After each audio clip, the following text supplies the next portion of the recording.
membayangkan liburan keluarga yang indah berubah menjadi mimpi buruk paling mengerikan? Ini adalah kisah nyata yang dialami sebuah keluarga yang aku kenal. Sebut saja keluarga Budi.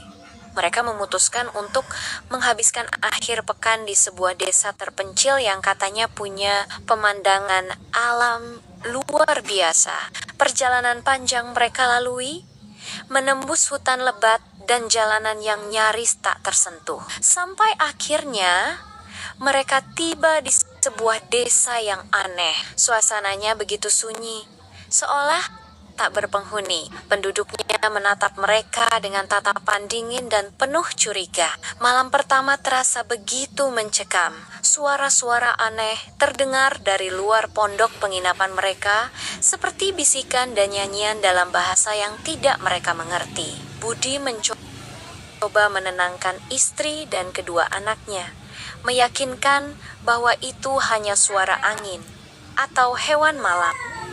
Tapi firasat buruk semakin kuat menyelimuti mereka. Puncaknya adalah ketika seorang tetua desa mendatangi mereka keesokan paginya.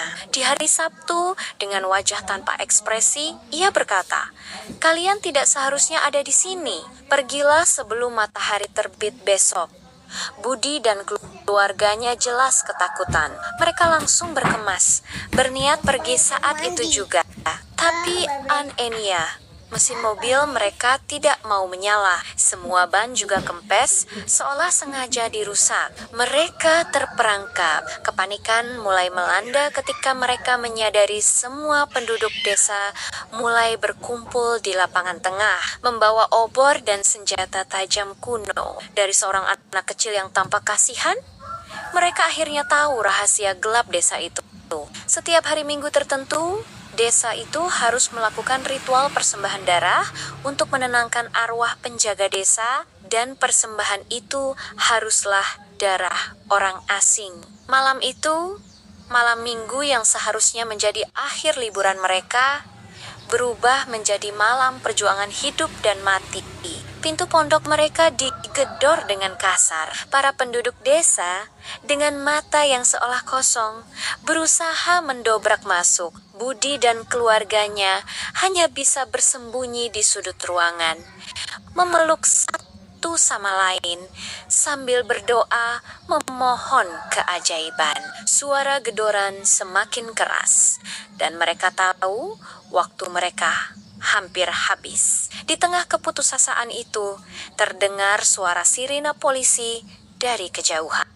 Entah bagaimana, sinyal ponsel mereka yang tadinya mati sempat hidup sesaat, cukup untuk mengirim pesan darurat. Polisi datang tepat pada waktunya, menyelamatkan mereka dari takdir mengerikan.